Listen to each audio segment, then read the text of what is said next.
Bismillahirrahmanirrahim. Alhamdulillahirabbil alamin. Wassalatu wassalamu ala al-mabu'uts rahmatan lil alamin, nabiyina Muhammad wa ala alihi wa sahbihi wa man tabi'ahum bi ihsanin ila yaumiddin, amma ba'd.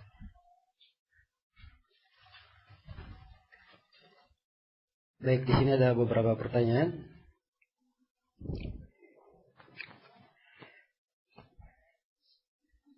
Di sini ada penanya yang menanyakan apa hukum khitan bagi perempuan. Saya baru membaca tentang dalil wajibnya, namun saya belum melihat dalil-dalil, dan saya diberitahu bahwa Imam Ahmad dan Syekh Ibnu Utsaimin menghukuminya mustahab. Mana yang rajih? Taib khitan itu salah satu dari sunnah fitrah. Salah satu dari sunnah fitrah, sebagaimana telah syahid di dalam hadis. Dan tidak diragukan bahwa khitan adalah perkara yang disyariatkan di dalam agama ini. Dia adalah contoh dari Nabi Ibrahim alaihissalam, di mana telah syahid di dalam Sahih Al-Bukhari dan selainnya bahwa Nabi Ibrahim itu berkhitan, dan beliau diperintah berkhitan ketika umur beliau sudah 80 tahun. Karena dia adalah syariat Nabi Ibrahim alaihissalam, kita diperintah untuk mengikutinya. Allah Subhanahu wa taala berfirman, Allah Subhanahu wa taala berfirman, ثم أوحينا إليك أن اتبع ملة إبراهيم حنيفا وما كان من المشركين. Kemudian kami wahyukan kepada engkau, wahai Muhammad, hendaknya engkau mengikuti agama Nabi Ibrahim yang lurus. Di dalam ayat ini Allah perintah kepada Nabi Muhammad, dan ini perintah kepada umat yang lain untuk mengikuti agama Nabi Ibrahim. Iya. Adapun tentang hukum khitan ini, apakah dia wajib atau sunnah, ini letak silam pendapat di kalangan para ulama. Yang diterangkan oleh Ibnu Al-Qayyim dan selainnya, bahwa khitan dia adalah wajib bagi laki-laki maupun perempuan. Sebab dia berlaku secara umum di dalam hadis atau di dalam ayat, perintah untuk mengikuti agama Nabi Ibrahim. Kemudian yang kedua, Nabi SAW bersabda kepada seorang sahabat yang baru masuk Islam, "Wakhtatin," dan berkhitanlah kamu. Dan asal dalam perintah menunjukkan wajibnya. Asal dalam perintah menunjukkan wajibnya. Ini pendapat para ulama yang mengatakan bahwa khitan hukumnya adalah wajib. Di sisi yang lain, kebanyakan para ulama berpendapat bahwa khitan hukumnya adalah sunnah bagi perempuan. Laki-laki adalah wajib. Dan mereka berdalilkan dengan hadis, "Al-khitanu lirrijali wajib, walil mar'ati makramah." Khitan bagi laki-laki adalah wajib, dan bagi perempuan adalah kemuliaan. Ya, tapi hadisnya ada kelemahan. Ya, hadisnya ada kelemahan. Jadi itu dua pendapat. Saya sendiri yang hingga hari ini yang saya pegang, bahwa khitan itu adalah wajib bagi laki-laki dan perempuan. Dan setelah saya terangkan bahwa kebanyakan ulama menganggap bagi perempuan hukumnya sunnah.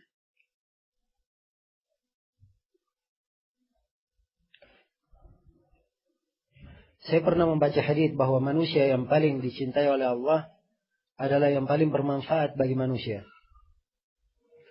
Bagaimanakah agar seseorang yang banyak waktunya tersita dalam muamalah dengan manusia, bagaimana menjaga dan menambah terus keimanannya?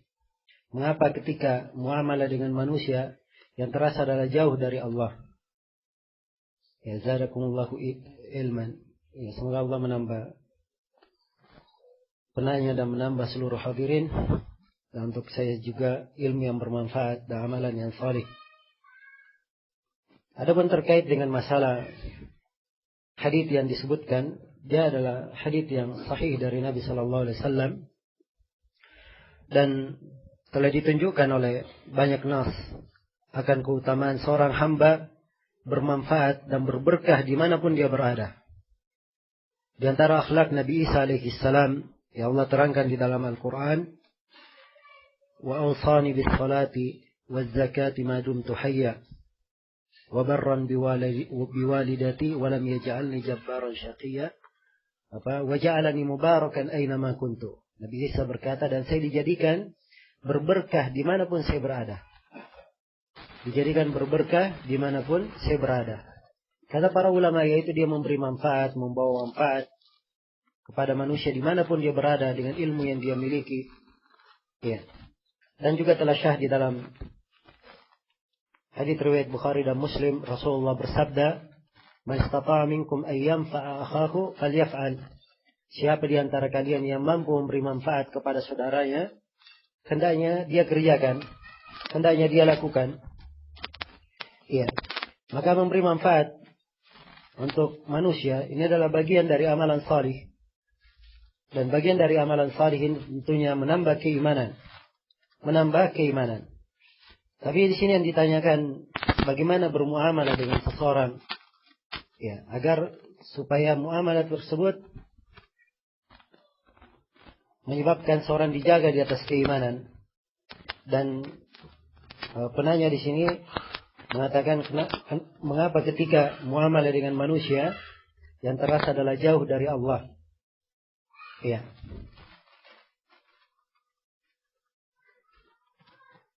Pertama, ini kalimat mengapa muamalah dengan manusia yang terasa adalah jauh dari Allah. Kalau muamalahnya sifatnya adalah muamalah yang tidak disyariatkan atau muamalah yang mengandung mana pelanggaran, membuat jauh dari Allah, maka itu memang adalah tabiat dari hal yang dilarang, ya, hal yang maksiat akan lebih menjauhkan seseorang dari Allah. Tapi kalau yang ditanyakan di sini muamalah yang sifatnya mubah dari perkara-perkara dunia, kemudian semakin menjauhkan, maka hal yang seperti ini hendaknya dijaga oleh setiap muslim dan muslimah. Dia berusaha untuk menjaga dirinya, banyak mendekatkan diri kepada Allah, dan dia berusaha agar supaya setiap amalannya itu dia niatkan dengannya kebaikan. Dia niatkan dengannya kebaikan. Walaupun amalan tersebut adalah amalan yang asalnya mubah, hanya perkara kebiasaan, tapi kalau dia berniat dengan niat yang baik, amalan tersebut bisa menjadi amalan yang baik dan bernilai pahala di sisi Allah. Misalnya makan dan minum, dia adalah kebiasaan. Ya. Tapi bila seorang makan dan minum dengan niat menjaga amanah tubuhnya agar supaya dia bisa sehat menunaikan ibadah, maka ini adalah niat yang baik dan makan dan minumnya akan bernilai pahala. Demikian pula dia tidur dari kebiasaan. Tapi kalau dia niatkan dengannya baik, dia tidur misalnya agar supaya segera bangun sholat subuh, maka ini niatnya akan bernilai pahala. Dan Rasulullah SAW bersabda, "Innamal a'malu binniyat wa innamal likulli imri'in ma nawa." Sungguhnya setiap amalan itu tergantung dengan niatnya, dan setiap orang akan mendapatkan apa yang dia niatkan. Iya. Adapun naik turunnya keimanan bersama dengan pergaulan dan interaksi dengan manusia yang lainnya, itu adalah hal yang wajar di dalam kehidupan. Hal yang wajar di dalam kehidupan. Ya, dan ini terjadi pada para sahabat Rasulullah SAW. Ya, sebuah kisah mungkin indah untuk diperhatikan. Kisah diriwayatkan oleh Imam Muslim dari seorang sahabat yang bernama Hanzalah. Ya. Sahabat ini, ia merasa apabila ia berada di sisi Rasulullah SAW, merasa keimanannya bertambah dan merasa suasana yang sangat indah. Tapi begitu dia kembali ke rumahnya, ya, bergaul dengan anak-anak dan istrinya, ya, dia menganggap bahwa dirinya lupa akan apa yang dia dapatkan di sisi Rasulullah. Maka ia pun keluar dari rumahnya mendatangi Rasulullah sallallahu alaihi wasallam ya dengan berkata nafaqa Hanzalah. Dia menyebut dirinya bahwa Hanzalah ini telah menjadi munafik. Maksudnya di depan Rasulullah dia kelihatan beriman, tapi ketika dia pulang tidak seperti itu. Ya. Maka di tengah jalan sahabat ini, Hanzalah ini berjumpa dengan Abu Bakar As-Siddiq. Lalu Hanzalah menyampaikan keluhannya kepada Abu Bakar. Abu Bakar juga berkata, saya juga seperti itu. Kalau begitu mari kita mendatangi Rasulullah sallallahu alaihi wasallam. Maka mereka pun mendatangi Rasulullah sallallahu alaihi wasallam. Kemudian Rasulullah sallallahu alaihi wasallam bersabda, andai kata kalian terus-menerus berada di atas keimanan yang kalian rasakan di sisi saya, pasti malaikat akan turun dan menyalami kalian di jalan-jalan. Ya. Tetapi demikianlah kata Nabi sallallahu alaihi wasallam, saatan ya Hanzalah, sesaat demi sesaat wahai Hanzalah. Jadi ada keadaan saat keimanan seorang itu turun, ya, atau ada hal yang menyebabkan dia misalnya tidak bersemangat, tapi bukan artinya dia membiarkan dirinya jatuh di dalam dosa, atau dia membiarkan dirinya terlantar di dalam membuang kesempatan. Tidak. Tetapi dia berusaha pada saat dirinya kurang bersemangat, atau pada saat dirinya merasakan hal yang kurang baik, dia berusaha untuk berada di atas apa yang dituntunkan oleh Allah dan Rasulnya. Dan Nabi Shallallahu Alaihi Wasallam juga telah bersabda di dalam hadits Abdullah bin Amr bin As, riwayat Imam Ahmad dan selainnya, kata beliau, Inna likulli amalin syirrah, wa likulli syirratin fatrah, faman kanat fatratuhu ila Allah wa rasulihi, faqad ihtada, wa man kanat ila ghairi dhalika, faqad halak. Sungguhnya setiap amalan itu ada semangatnya. Setiap amalan, apabila seorang melakukannya, dia bersemangat ya, di dalam melakukannya. Dan di belakang setiap semangat ada fatrah. Datang rasa futur. Dia malas melakukannya. Ya, dia ada semangat dalam mengerjakannya. Maka pada masa futur ini, Nabi mengingatkan, siapa yang pada saat futur semangatnya turun, dia tetap di atas jalan Allah dan Rasulnya, maka sungguh dia mendapat petunjuk. Dan siapa yang berada di selain daripada itu, maka sungguh dia telah binasa. Iya. Karena itulah, tidak ada manusia yang bisa menjaga dirinya terus berada di atas ketaatan. Iya. Tidak ada manusia yang menjamin bahwa dirinya terus sempurna, lengkap keimanannya. Tidak. Tapi di dalam hidup ini seorang ada usaha dan upaya. Itulah hari-hari. Ada persilih gantian. Ya. Namun seorang tetap menjaga agar supaya dirinya berada di atas apa yang dituntunkan oleh Allah Subhanahu wa Ta'ala. Sini ada yang bertanya, mungkinkah jika di akhirat suami berada di neraka, sedangkan sang istri berada di sorga karena ketaatannya pada suami? Ya. Kalau bertanya mungkin, ya semua ada kemungkinan. Mungkin terjadi seperti itu dan mungkin terjadi sebaliknya. Dan mungkin terjadi sebaliknya. Ya. Yang jelas yang dipegang oleh seorang hamba di dalam hidup ini, dia berusaha untuk menunaikan kewajibannya. Ya. Dia berusaha untuk menunaikan hak-hak yang dibebankan kepadanya. Ya. Adapun hak-haknya terhadap orang lain, jangan dia prioritaskan. Sebab ini prinsip hidup yang keliru. Ya, banyak menuntut, tetapi dia sendiri lupa akan kewajiban. Ya. Justru yang bagus adalah orang yang menunaikan kewajiban, hak-haknya sendiri, dia tidak terlalu perhatikan. Ya, sebab terkait dengan hak, manusia memberikan hak miliknya, maka itu adalah alhamdulillah. Kalau manusia tidak memberikan hak miliknya, maka Allah Subhanahu wa Ta'ala tidak akan membiarkan terjadinya sebuah kezaliman. Ya. Karena itulah bagi seorang hamba, dia berusaha menunaikan kewajibannya. Itulah firman Allah Subhanahu wa Ta'ala, ya ayyuhalladzina amanu alaikum anfusakum la yadurrukum man dhalla idza ihtadaitum. Wahai orang-orang yang beriman, hendaknya kalian membenahi diri-diri kalian. Tidak membahayakan kalian orang yang tersesat sepanjang kalian berada di atas petunjuk. Iya. Jadi seorang hendaknya menunaikan apa yang merupakan kewajiban untuk dirinya. Ini termasuk perkara yang banyak terjadi dalam rumah tangga. Ya, kadang seorang suami dia hanya mengerti haknya dipenuhi oleh istri, dan tidak pernah dia berpikir bagaimana istri juga punya hak yang harus dia penuhi. Demikian pula sebaliknya, seorang istri hanya menginginkan suami memenuhi segala yang dianggap sebagai miliknya. Ya, adapun hak suami tersebut, kadang dia tidak pikirkan bagaimana cara memenuhinya. Dan ini yang menyebabkan terjadinya kerenggangan ya di dalam rumah tangga. Apabila seorang banyak mengalah di dalam hal ini, maka itu adalah perkara yang baik. Ya, adalah perkara yang baik, dan itu dari akhlak yang baik. Ya.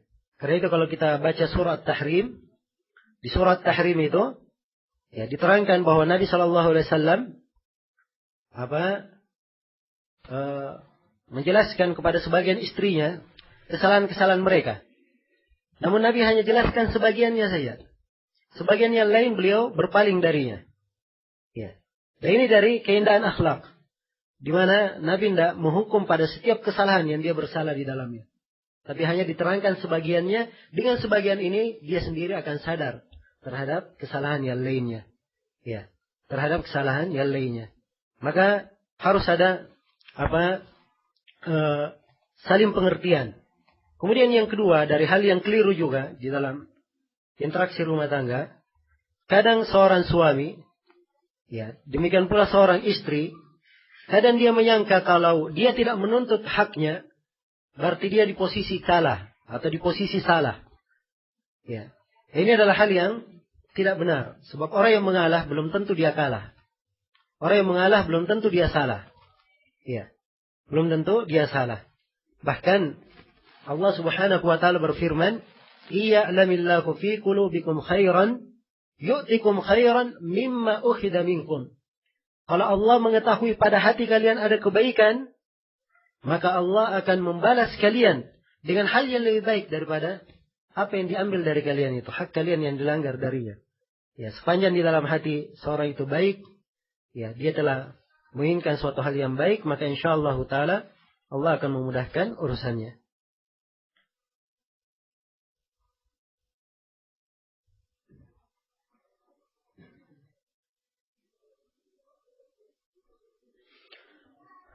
Sini ada yang bertanya, bagaimana kita harus bersikap terhadap lingkungan yang penuh dengan bid'ah?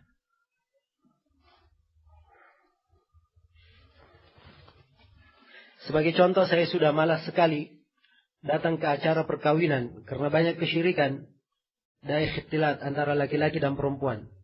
Apa yang harus saya lakukan? Ya. Baik, saya tadi sudah memberikan nasihat tentang kesabaran. Ya. Kita ini hidup di sebuah masa. Masa ini sebenarnya tidak ada aibnya kecuali kita sendiri. Ya. Tidak ada aibnya kecuali kita sendiri. Dan manusia yang berbuat kerusakan, ya, dan berbuat perkara-perkara yang melanggar keluar dari tuntunan syariat. Dan tentunya perkara bid'ah bagi seorang hamba seperti yang disebutkan oleh penanya di sini, ya, merasa berat, ya, dengan kondisi lingkungan yang seperti ini. Namun kesabaran dituntut. Seorang bersabar, ya, di dalam menghadapinya, ya. Dan seorang yang berpegang dengan sunnah, di tengah sunnah itu banyak dianggap asing oleh manusia, itu pahalanya jauh, ya, berkali lipat di atas orang yang mengenal sunnah dalam kondisi yang tidak ada ujian dan cobaan. Ya. Adapun contoh yang disebutkan di sini, ini termasuk contoh yang banyak ditanyakan, ya. Dan kadang kita melihat sebagian dari penanya, ada yang menanyakan tentang hal ini, ya, enggan untuk menghadiri acara perkawinan yang di dalamnya ada pelanggaran syariat, kesyirikan dan sebagainya. Tapi yang terjadi tidak hadir sama sekali. Ini saya kira keliru. Ya. Harusnya kalau dia tidak hadir di acara resepsinya, mungkin dia bisa datang di waktu yang lain. Di acara tidak ada pelanggaran syariat.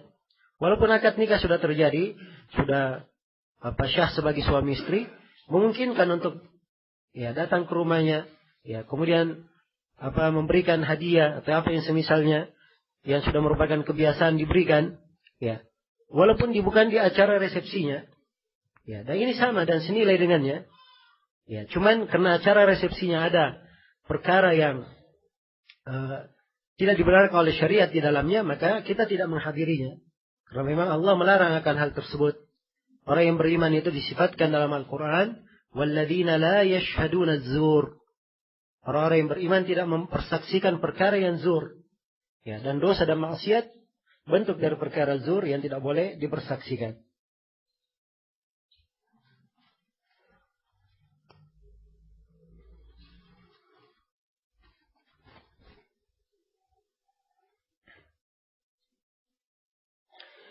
Di rumah tidak boleh ada makhluk bernyawa.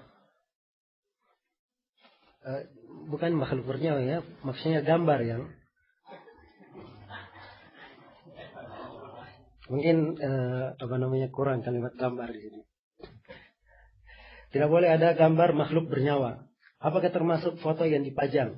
Mengapa tidak boleh? Iya. Kalau foto yang dipajang itu makhluk, gambar makhluk yang bernyawa, maka itu tidak diperbolehkan. Mengapa? Ya, jawabannya karena Nabi SAW tidak membolehkannya. Telah syah dari beliau hadits yang sangat banyak jumlahnya. Beliau mengharamkan adanya gambar di dalam rumah. Dan beliau bersabda di dalam hadits riwayat Al-Bukhari, la'anallahul musawwirin. Allah melaknat orang-orang yang menggambar. Dan di dalam hadits Ali bin Abi Thalib riwayat Muslim, Rasulullah SAW bersabda kepada Ali bin Abi Thalib, atau Ali berkata, amarani Rasulullah sallallahu alaihi wasallam alla ada qabran musyrifan illa sawaitu wala suratan illa tamastu. Ya. Nabi sallallahu alaihi wasallam memerintah saya, tidak boleh saya tinggalkan kubur yang tinggi kecuali saya ratakan sehingga menjadi kubur yang wajar, dan tidak pula ada gambar makhluk bernyawa kecuali saya hapus. Perintah Nabi kepada Ali bin Abi Thalib. Dan di dalam hadits Ummu Salamah riwayat Bukhari dan Muslim, Ummu Salamah menceritakan tentang gambar-gambar yang beliau lihat ketika hijrah di Habasyah. Gambar-gambar dari makhluk bernyawa yang berada di gereja-gereja peribadatan orang-orang Nasara. Ya. Maka Nabi menjelaskan bahwa mereka itu adalah satu kaum. Kalau ada orang yang salehnya meninggal, mereka buat untuknya gambar-gambar. Ya. Dan Nabi berkata, ulaika syirarul khalqi indallah. Mereka ini adalah makhluk yang paling jelek di sisi Allah. Dan di dalam hadits Abu Hurairah yang diriwayatkan oleh Imam At-Tirmidzi, Rasulullah sallallahu alaihi wasallam bersabda, yakhruju unukun yawmal qiyamah lahu aynani tubsirani, ya, wa udhunani tasma'an, wa lisanun yantiq. Keluar pada hari kiamat sebuah leher. Ini di hari kiamat, di neraka, akan keluar sebuah leher. Dia mempunyai dua mata melihat, dan mempunyai dua telinga mendengar, mempunyai lisan berbicara. Ya. Leher ini berkata, saya diperintah untuk menyiksa 3 orang. Salah satunya adalah wabil musawwirin. Dan saya diperintah untuk menyiksa orang-orang yang menggambar. Orang-orang yang menggambar. Maka gambar makhluk bernyawa itu adalah perkara yang diharamkan, ya. Dan diantara sebab pengharamannya, karena gambar-gambar itu bisa menjadi wasilah pengantar kepada kesyirikan. Sebab kesyirikan yang terjadi, ya, di kaum Nabi Nuh, dan ini adalah awal sejarah terjadinya kesyirikan, yaitu di kaum Nabi Nuh ada orang-orang yang salih, yang mereka ini beribadah kepada Allah. Orang-orang yang salih beribadah kepada Allah. Ketika mereka meninggal, maka kaumnya merasa kehilangan, ya, orang-orang salih yang biasanya memberi nasihat kepada mereka. Maka untuk mengenang orang-orang salih mereka ini, mereka membuat gambar-gambarnya. Jadi gambar hanya untuk dikenang. Apabila mereka melihat gambar orang salihnya, maka mereka pun ingat kepada Allah, lalu kembali mereka beribadah. Ya. Tapi orang-orang yang menggambar ini akhirnya bersama dengan waktu pergi, datang lagi generasi setelahnya. Generasi setelahnya menganggap bahwa gambar ini adalah gambar yang diagungkan. Ya, akhirnya berubah menjadi patung dan akhirnya disembah bersama beberapa generasi setelahnya. Jadi ini diantara hal yang menyebabkan diharamkannya gambar itu. Dia bisa menjadi sebab dari terjadinya kesyirikan. Juga di antara sebabnya diharamkannya ada gambar, menggantung gambar makhluk bernyawa. Iya, karena dia bisa menghalangi masuknya malaikat ke dalam rumah.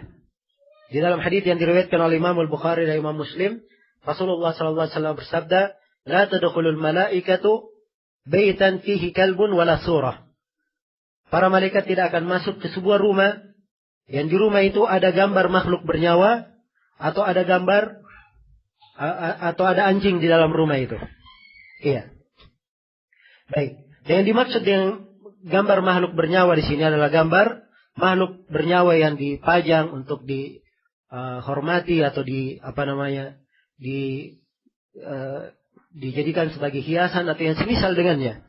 Adapun gambar-gambar yang di koran, ya, gambar koran yang memang untuk dibuang dan dihinakan, yang seperti ini tidak ada hukumnya. Iya.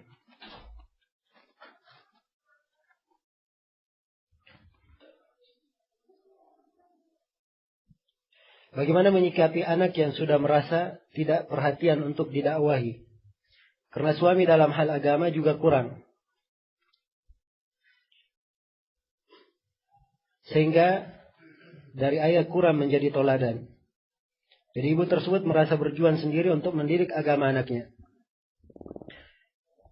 Ya, ini dari fenomena yang banyak dialami oleh kaum muslimah, ya, di masa ini.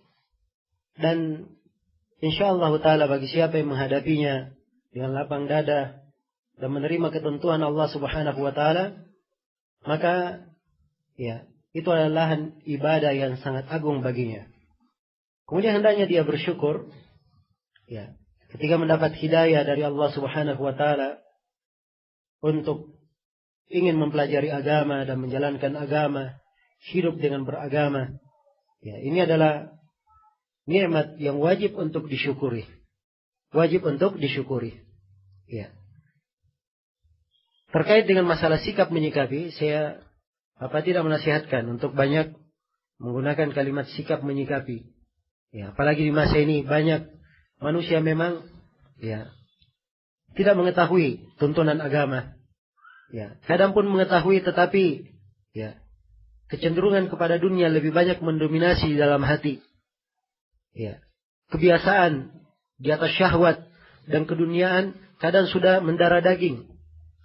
Jadi untuk mengikis kebiasaan-kebiasaan ini perlu kesabaran dan kesabaran. Ya. Nabi Nuh alaihi salam diutus kepada kaumnya 950 tahun mendakwai kaumnya. Tidak ada yang beriman kepada Nabi Nuh kecuali siapa yang berada di atas perahu itu yang diselamatkan. Iya. Maka harus ada kesabaran. Harus ada kesabaran. Apalagi dia adalah anak kita sendiri, suami kita sendiri. Ya. Maka hendaknya ada kesabaran sambil banyak berdoa kepada Allah Subhanahu wa taala. Ya, dan doa adalah pintu yang sangat agung bagi seorang hamba. Dia bermunajat kepada Rabb-nya. Ya, bermunajat kepada Rabb-nya. Kalaupun ya dia sudah melakukan berbagai usaha, maka kesabaran adalah perkara yang sangat indah, ya. Dan apabila misalnya ya suami dan anaknya tetap tidak mendapat hidayah, maka tidak perlu bersedih hati. Dia sudah menunaikan kewajibannya. Ya. Sebagaimana Nabi Ibrahim alaihissalam sudah mendakwai ayahnya. Ayahnya juga telah tetap kafir. Nabi SAW mendakwai pamannya Abi Talib. Abu Talib tetap meninggal dalam keadaan kafir. Sebab hidayah itu di tangan Allah Subhanahu wa ta'ala. Ya. Di tangan Allah Subhanahu wa ta'ala. Maka kita melakukan apa yang mampu kita lakukan untuk mengajak, ya, untuk mengajak orang-orang kepada agama yang lurus ini, ya, mengajak kepada jalan Allah Subhanahu wa ta'ala. Apalagi dia adalah karib kerabat kita sendiri. Apalagi dia adalah ya anak-anak dan suami maupun istri kita. Maka hendaknya kita lebih banyak bersabar di dalam hal tersebut. Ya wallahu ta'ala alam. Ya, semoga Allah Subhanahu wa ta'ala memudahkan segala urusan kita. Dan saya mendoakan penanya, semoga Allah Subhanahu wa ta'ala memberikan hidayah kepada putri beliau dan juga memberi hidayah kepada suami beliau, dan semoga Allah Subhanahu wa ta'ala senantiasa melimpahkan hidayah kepada kita semua dan kepada keluarga kita semua. Innahu waliyyu dzalika wal qadiru alaih.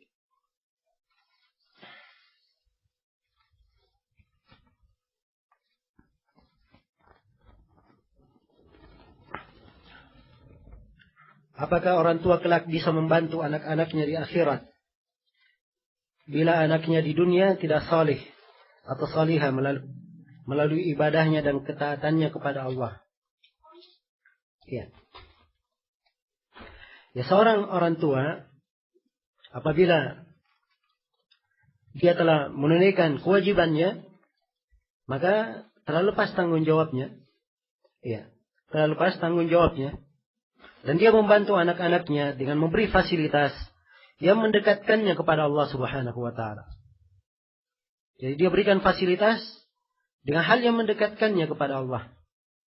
Adapun kalau anak diberi fasilitas yang tidak mendekatkannya kepada Allah, bahkan kadang menjatuhkannya ke dalam maksiat, dan dia mampu untuk menahan fasilitas tersebut, maka sewajibnya dia menahan agar supaya dia tidak jatuh ya di dalam bentuk tolong menolong dalam dosa dan permusuhan.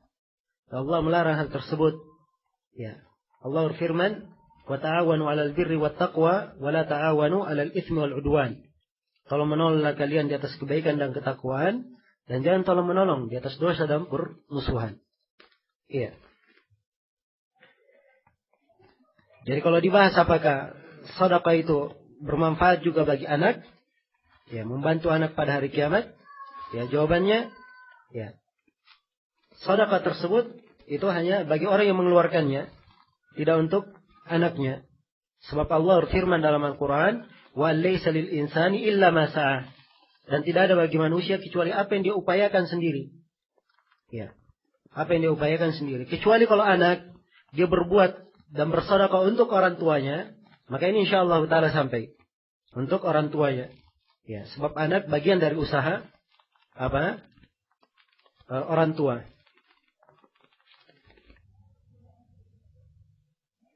Ya.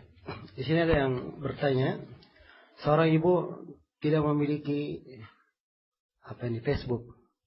Ya.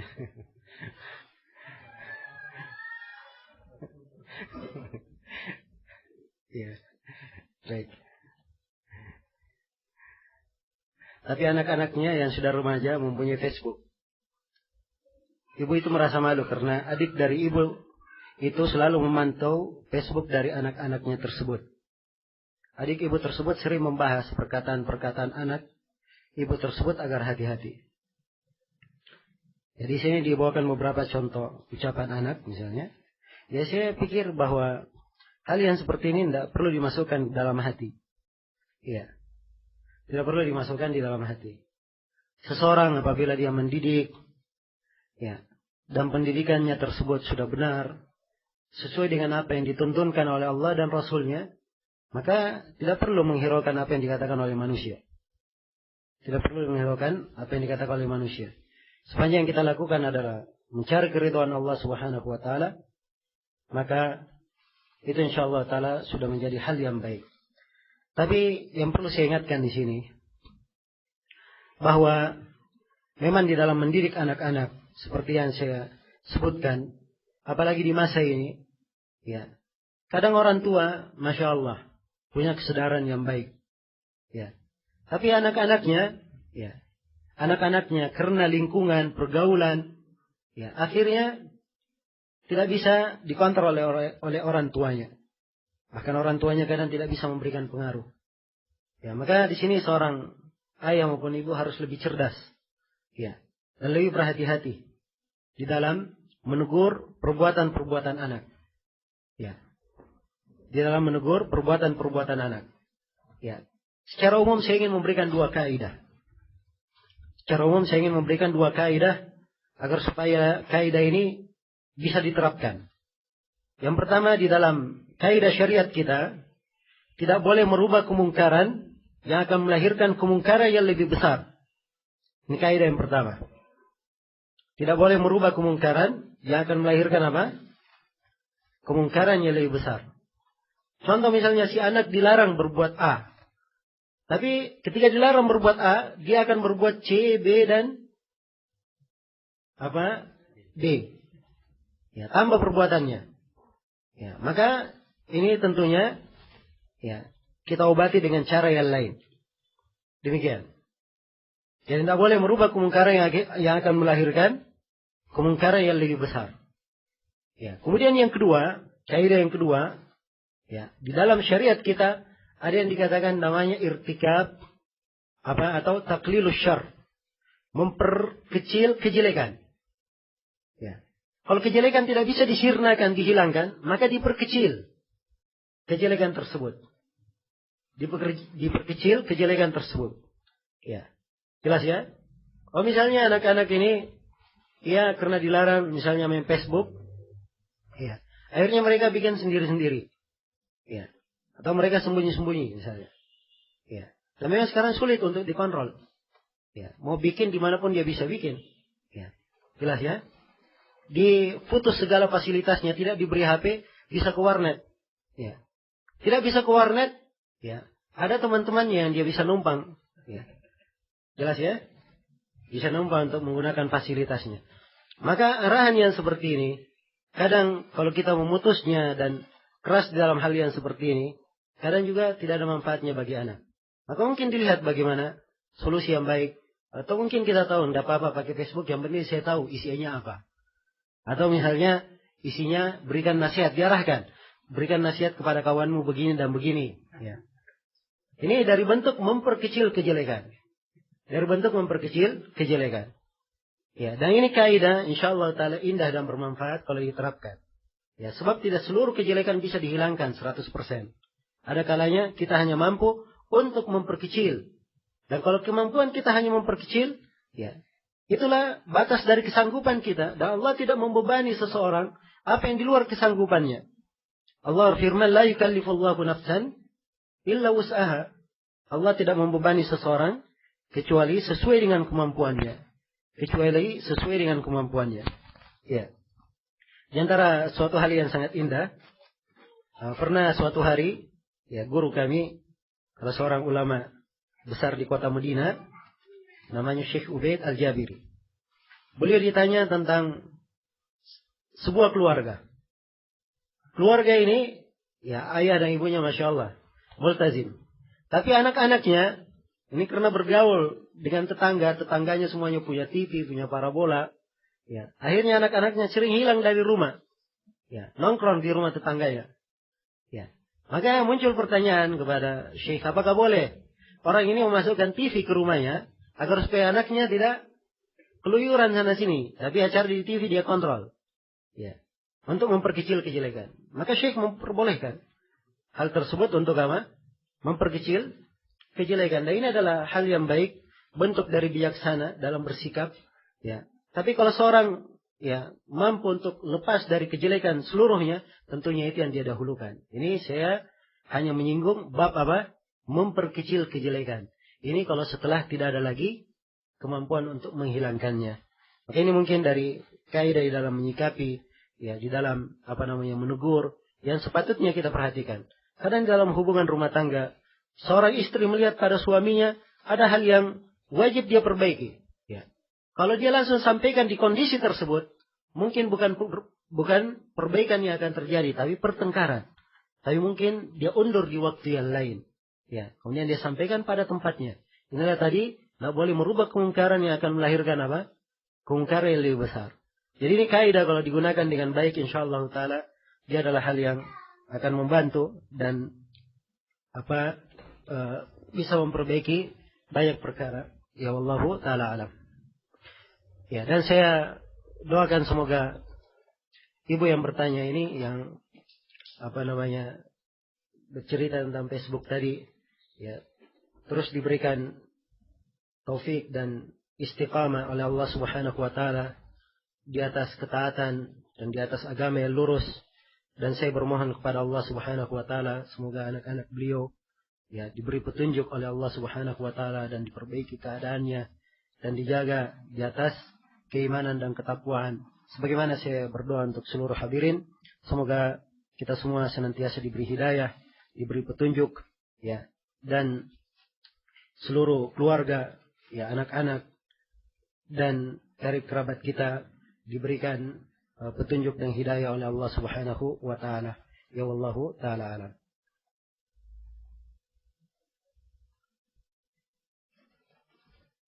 Benarkah ungkapan yang menyatakan bekerjalah kamu seakan-akan kamu akan hidup 1000 tahun lagi. Beribadahlah kamu seakan-akan besok akan mati. Ya. Ini pernyataan sebagiannya ada yang menisbatkannya kepada Nabi. Tapi penisbatannya kepada Nabi sebagai hadits itu adalah hadits yang palsu. Hadits yang palsu dari Nabi.